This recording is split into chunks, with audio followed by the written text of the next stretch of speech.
we're very lucky to have two people here who are building things that are being used in today's defense and intelligence agencies right now. So we'd like to get their insights straight up on what's going well, what's going less well, what needs to change. And before we dive into that conversation, could I just please invite each of them in turn, starting with you perhaps, John, just to give us 90 seconds on what your companies do. They do very different things. They both do very interesting things. Give us a quick 90-second summary of what you do, and that'll help us put this all in context. Okay, I'd be delighted to. My name is John Serafini. I'm the CEO of HawkEye 360. I'm also a venture capitalist with Shield Capital, where I focus on national security space investments. So if I can offer any value to this collective, which is debatable, it's in the national security space ecosystem and how to build commercial companies to provide value to American national security and our allies.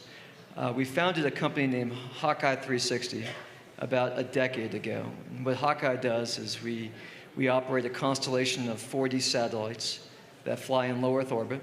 They're equipped with software-defined radios and antenna configurations, which allow us to geolocate, process, and analyze radio frequency spectrums, otherwise referred to as signals intelligence, which is done with our own proprietary constellation. We take that data, we analyze it, we process it, we geolocate it, and we convert it into actionable tactical intelligence, surveillance, reconnaissance capabilities for our customers. Our customers are predominantly defense intelligence and to some degree humanitarian organizations that want to better understand the signals environment that they're operating in, whether that's in the maritime domain, the border domain, or even in space. So as you would imagine, defense, intelligence, security, both US government as a principal buyer and our allies. And along the way, I've had the opportunity to invest in a number of really thoughtful space-based companies that are doing some amazing things. Principally Albedo, which is operating a constellation of satellites in very low Earth orbit, think 200 kilometers. Apex, which builds satellite buses.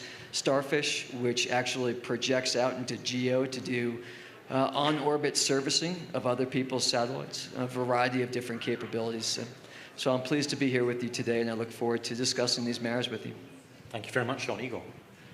Yeah, so I used to lead an early AI team at IBM, and when they were not being as aggressive as I wanted them to be, probably a quarter century ago, I departed and stood up our last company. Within a year of standing it up, I prototyped the first version of Siri before the iPhone existed with the Apple folks. And then 5 years later, we became Amazon's first AI-related acquisition that birthed what many of you know as Alexa. So Alexa is my older sister's name, and the code name for that was Pryon. Now, 8 years ago, we stood up this company because we knew that this style of technology would come to more serious places. So we were done haunting all of you in your kitchens and bedrooms and thought to move it towards more serious pursuits. And about a year into it, I get this call out of the blue. And the fellow says, hey, I'm excited about what you're working on. I'm going to become your largest investor and help you run the company and join your board. And let's go. And I'm like, who the heck are you? So I did a Google search, and the only thing that came up was this weirdly sounding book. And I'm like, how do you know anything about this AI topic? He's like, well, I worked together with Peter Thiel, and I'm familiar with Palantir. I'm like, all right. And that was J.D. Vance. And off we went. So we're a dual-use entity. So think about these GPTs before ChatGPT existed, but more focused on critical infrastructure, critical workflows, and the like as well. Every single one of your organizations requires something new called a knowledge cloud. It essentially becomes your own personal Library of Congress, your own system of record of everything that you need to do in order to make the best possible decisions from structured, semi-structured, unstructured knowledge, and that's where we come in. Thank you very much for the incredibly concise summaries. Just a quick word before we sort of get into the substance. It strikes me that in both your cases, where you're situated in relation to defense. John, in your case, the sorts of things your satellites do, these existed for a long time. But if we were having this conversation 20 years ago, they would have been incredibly classified. They wouldn't have existed in the commercial private world. They would have been known to a small group of people in the intelligence community. And so the difference in your case is you're doing these things outside in a commercial sense, not just quarantined away in a tiny bit of the classified world. And Igor, in your case, some of the AI work that you're doing perhaps has existed in government, but presumably the stuff you're able to do is more advanced than a lot of what can take place inside the US government, given the nature of your firm. Is that a fair summary? Yes and no. We need to get to building Area 51 style technology. We need essentially a Manhattan Project of these style of things. That's what AI used to be in the past as well. There's too much euphoria around AI where people are publishing papers and filing patents, and it's attracting a lot of capital. And we've given up our strategic advantage in the early lead that we had. You're right. A lot of this stuff was actually anchored in the Intel community. I mean, the IC had speech recognition in the 70s and things of that sort. And so we kind of need to go back to that in terms of, creating an indelible platform that doesn't have the influences that you see typical in the B2C world as well. So no, I think we need to find that advantage again. I can continue, which is that we're a natural extension of a commercialization trend that's been going on for ultimately decades. It started in the communications realm in space, companies like Iridium and Intelsat, which privatized what was previously a government function for communication in space. And then you saw the company, now Maxar, then Digital Globe at the time, build commercial electro-optical imagery collection capability, followed quickly by Skybox, then became part of Google, Planet, Black Sky, et cetera. And of course, you've seen the commercialization and privatization of the launch function with SpaceX and Firefly and Rocket Lab and others that have democratized access to space. Without each of those three distinct commercialization trends happening, there is no LEO commercialization, period. Like, those three things had to happen. So we're a natural extension. If you can take a picture commercially and sell that commercially, then why can't you analyze spectrum and sell a commercial signals intelligence product? So that was the general thesis around which we started the company about a decade ago. So you've both sold and dealt with the Department of Defense and other parts of the US government a great deal. Reflect on that for a minute and tell me what's improved and is going better than when you started, and what continues to frustrate you and get in your way. Perhaps, John, I could start with you. Institutionally, the foundation for better integration of commercial capabilities is there. And we owe that to previous administrations, Trump 1, Biden, et cetera. The mantra of let's buy what we can and build only what we must. That philosophy has existed for a long period of time. I do believe in the past 6 months or so of the Trump administration, some really good things have occurred. Notably, there's been 4 meaningful executive orders and a number of different directives out of Secretary Hegseth's office that have been very helpful with developing regulatory approaches and reducing regulatory guardrails that are unnecessary, as well as putting more emphasis into commercially oriented contract vehicles that can increase the scale and the speed at which commercial capabilities can be utilized. What I envisioned or experienced earlier in my career when we started the company was an interesting commercial, but it was really, commercial was about research, development, testing, and evaluation. And they effectively got a whole generation of startup companies drunk on RDT&E dollars. And you just move from an SBIR phase 2 to an Incutel work program to some other small contract to prove something to TRL 5, and then it would die because the government institutionally didn't, quote unquote, want to pick its winners and move to meaningful O&M programs of record. John, you used a lot of acronyms there, so just to pin you down quickly, what you're saying is that a lot of money on experimental research, early phase pilots and projects without ever scaling up to large-scale procurement. Is that a fair or somewhat simplification? Of research and testing for the purposes of research and testing, almost commercialization, pantomime, or theater. And what we've seen increasingly so in the back half of the Biden administration, and certainly in this current Trump administration, is a willingness to say that works. That supports the warfighter. Let's put some gasoline behind that and really scale it. Let's get a program of record going and deliver that to the troops. And what, of course, for many of the defense tech brethren, what drove that was the proving grounds of Ukraine. If your capabilities were being used in operational theater and delivering value to the warfighter in no BS type of environments where the margin of error was negligible, then that technology could be deployed elsewhere and holistically and universally throughout the DoD.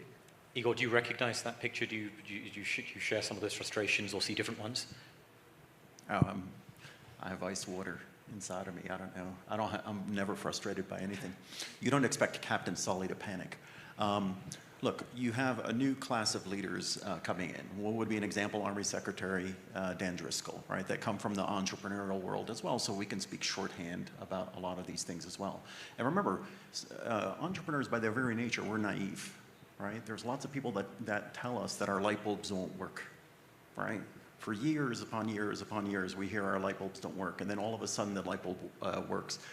And if you look about what's been happening with acquisitions, Fortune has turned away from what? The big tech, big primes, big consultancies, big law firms, and things of that sort. Now, what do they represent? Supermarkets. Any one of those can actually solve the majority of the problems that you have, right? That's what a supermarket can do. It can solve the majority of the things that you need to acquire. So what do we represent as smaller, nimbler organizations that are thinly funded by comparison? Well, we're your Jewish delis. We're your Italian bakeries. We're your French pastry shops. If you need a little pop and flourish, you need extra advantage on accuracy, scale, security, and speed, that's why you seek us out, for that thing that fills in the blanks or gives you an advantage that most people won't be able to get from that place where you're sourcing most of these things. As a nation state, we need to have essentially that genetic diversity of places. And look, the other thing that you should have is a typical aircraft has what? Backup of backup of backup of backup of subsystems. So every one of those ecosystems, I'm not competing with big tech. I'm not competing with the big primes or anything of that sort. Buy from them, buy from them, buy from us, have layer after layer after layer, because I promise you, when things turn hot, guess what? In all domains, every single one of those things are going to get popped. But if we have enough of those layers, we're going to be able to defend ourselves. I want to just reflect on the AI conversation we had earlier on this stage with many, including OpenAI, Anthropic, and the point that I took away was this idea of governments don't often know exactly what to do with the new tools available for them in the private sector. In the case of Frontier AI Labs, it's a particularly extreme example because these are such sort of wide-ranging tools that can do so many different things that we don't fully understand. But in your experience, in thinking about how the government absorbs the technologies that you two both build and offer, are you finding that they are using them in interesting and sensible and perhaps transformative ways, rather than just to do more of what they already did? John, starting with you.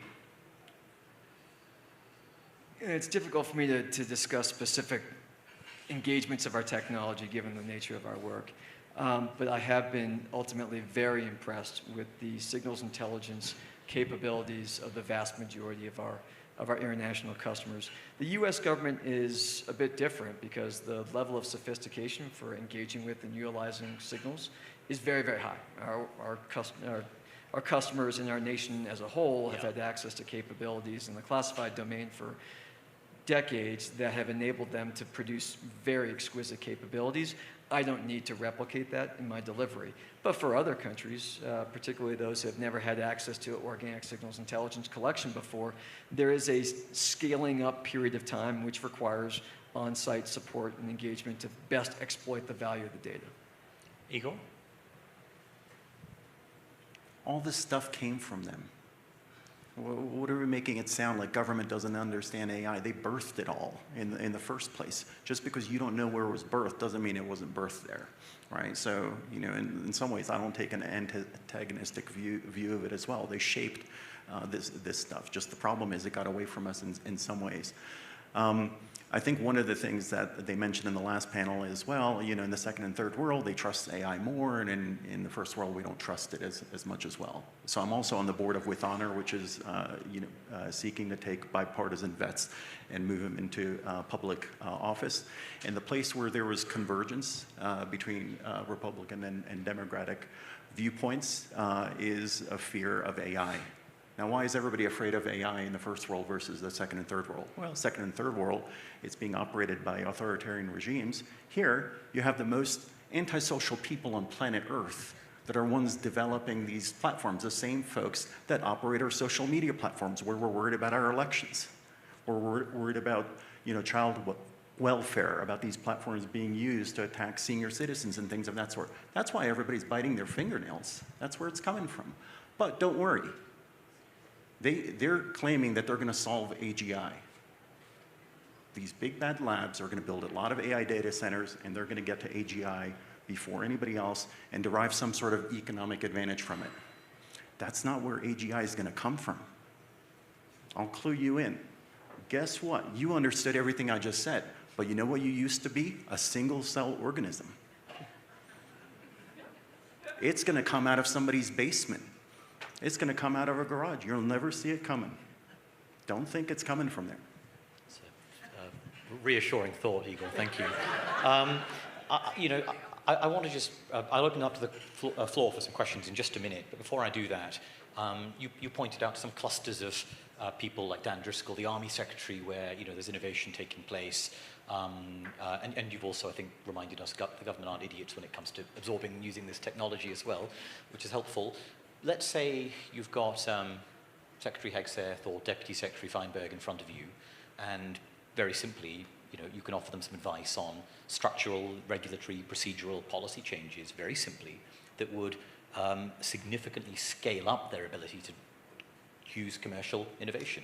Very simply, just each of you briefly, John, starting with you, what would you say? Well, it's not necessarily with Secretary Hegseth, but it's his ability to influence Congress, which is important. First of all, we crossed the Rubicon with the full-year CR. And that was a horrible outcome for the defense industry. It was a horrible outcome for the Department of Defense. We have to pass a budget on time. The CR mentality needs to go away, and that's on Congress. That's thing one. Thing two is the foreign military sales and the foreign military funding, which is an exceptional avenue for American taxpayer and American ingenuity to be deployed to the betterment of our allies. That system needs to be fixed, it needs to be streamlined, and it's on people's radar. But that needs to occur. The third is, while the macro tailwind behind the defense tech industry right now are strong, access to capital is a fleeting thing. And being able to increase the universe of investors in our great American startup companies is a long-term endeavor and an imperative. So FIRMA, which established the terms around CFIUS, really needs to be re-looked to move away from all parties need to be exempted or need to be approved. For example, the Brits, for a British entity to invest in my company or another defense tech company, in certain cases requires a CFIUS review. Well, that's ridiculous. It should be more of a whitelist and a blacklist. If it's a Libya sovereign wealth fund, obviously that's not in the best interest of the Americans. That would be excluded. If it's a Israeli investor and we provide billions of dollars of aid to Israel, why wouldn't we want Israelis investing in our startup companies to the extent that we're still able to control the right governance of our entities? Then we should be able to do so. So those are my three concrete. Okay, if anyone here is from the Libyan Sovereign Wealth Fund, please be aware. Not for now, please. Igor? Okay. The first thing that I'll say is I'm not a tech company. I'm not a tech company. My job is the same as yours, mission alignment, and that's the preservation of life in all of its forms, animal, human, and plant life. That's the first go-around. The second question then I'll pose is the following. What's today's special soup in the mess hall? And they're like, what are you talking about? You're here to pitch us Skynet. I'm like, no. What's today's special soup in the cafeteria? I don't know the answer to that. I'm like, great, let's start there. Otherwise, if you go to Skynet, it's going to take 5 years to draw the requirements, and you're going to have one Ivy Leaguer who was captain of the debate team or mock trial team that won nationals, writing a position paper, debating with another one, who's also an ace of aces, taking a counterpoint, and it's going to take forever, and by the time we deliver it, it's already going to be obsolete. Instead, we will create the AI to answer the question, what's today's special soup in the cafeteria? Why am I doing that? For the same reason I help make a lot of the things that sits on your iPhones and sits inside of your kitchens. I'm going to start collecting data, from that. And inevitably, you're going to have a young leader a senior enlisted, an intern, that breathes something into it that's going to change the course of history. This is like Karate Kid, wax on, wax off. I'm, by the way, working in that unclassified thing. I'm going to be more likely to be able to stay ahead of the curve in terms of defining the state of the art. And then eventually, when you're comfortable and you trust it, guess what you're going to do? Move me up, move me aisle 2, aisle 4, 5, 6, and then above that as well. Okay, we look forward to SoupBot. I think I can squeeze in a couple of quick questions if we're very brief. Would anyone like to ask anything? Oh, yep, at the back over there, please. On that issue of AGI, you said it's going to be someone in his garage, right? But we all hear that it costs billions and billions. So why? You know, how am I going to do that out of my garage without those billions? And before you answer, anyone else would like to group one more together? If not, oh, yep, just over there at the front, please. And you can answer these together. Just on the way. Just over there. So for HawkEye 360, so you guys do a lot of radio frequency emissions tracking. How are you thinking about in terms of, for military escalation risks, in terms of, you know, what happens when commercial sensing starts interfering with, say, military deception operations or denial campaigns? Okay. Igor, why don't you start? Yeah, very quickly. The answer to that question is you're presuming the only place you can grow an animal is a rainforest where there's plenty of food and water. And yet somehow evolution has also created animal and plant life in a desert where there's not a lot of water, not a lot of compute, not a lot of money, not a lot of people, and yet things are still born there and adapt to those environments. Counterintuitively, those style of systems feature and get to greater scale because they're more compute efficient as well. Look, it's on the West Coast, it's in their favor to tell you that you need a lot of money and a lot of personnel and things of that sort because that plays, you know, to their rainforest. But I'm telling you, a lot of animals still grow in other places. Thank you for your question. I guess the answer is that our customers have a wide range of capabilities, and so we deliver a range of functionality to them. For those who are very sophisticated and they want to do their own processing, we'll deliver them the raw data itself and allow them to do so. For those who are more dependent upon our own processing capabilities and artificial intelligence analysis, then we can do that for them and deliver it as a service. So in the case of your question, you know, for example, GPS interference is a really big problem. GPS, GNSS, L1, L2, and L5 interference is a problem throughout the Middle East and in particular in Eastern Europe, as you would imagine. We can deliver raw IQ that shows, hey, here it all is to you, customer, you deal with it, you process it, you analyze it, or I can map it myself and try to show, in the example of civil aircraft, where are the corridors around which you can operate where your instrumentation is not going to be interfered with. So hopefully that gives you a sense of how we deal with some of that answer. Since we have just 2 minutes left, I just want to continue your thought, Igor, that you left off on, you know, things can grow in the desert. It's not just a question of vast capital expenditure. If you were advising smaller sort of entrepreneurs thinking about building things for DoD, for national security missions, with those limited resources outside the big labs, what advice would you give them? Well, you better care about what you're doing because you're going to hear a lot of no's, and it's going to take you forever. No, it has to be something that's inside out, and it's accidental. Look, you know, when I gave you my origin story, nobody really knew. You know, JD was a curveball, you know, out of nowhere as well. DeepSeek, that wasn't born in Huawei or Baidu, right? Any of the places that we expected it, right? Did Google create ChatGPT? No, these things are going to come out of curveballs as well, and so that's the thing that I kind of reinforced a lot of these, you know, entrepreneurs. Just do your thing, and if you last long enough, you'll be relevant. John, is it a bit different for you in that you have to build quite expensive satellites, and it is harder for you to sell to the commercial world? You're a bit more dependent on that military sort of sponsorship. So is that a bit trickier for the similar firms? I'll just share with you the recipe that I've given my company, and perhaps it's helpful to other defense technologies that are emerging. Thing one is be trusted. Do what you say that you are going to do. There is no fake it till you make it mentality that's very Silicon Valley oriented in the defense industry, given the stakes associated with delivering that kind of functionality. Thing one. Thing two is be humble. Recognize that the sun does not revolve around your company. The sun revolves around the warfighter and the intelligence analyst and the decision maker. And it's your responsibility to make sure that your capabilities are interoperable with the plethora of other and the complexity of other systems that are going to be integrated with it. And then thing three is you have to be sustainable. To me, that means you have to operate as a profitable entity. And you can't be a ward of the state. You can't exist solely to sell to the Department of Defense and still expect to provide a venture return to your investors. So you need to have the ability to access commercial markets and also to sell internationally.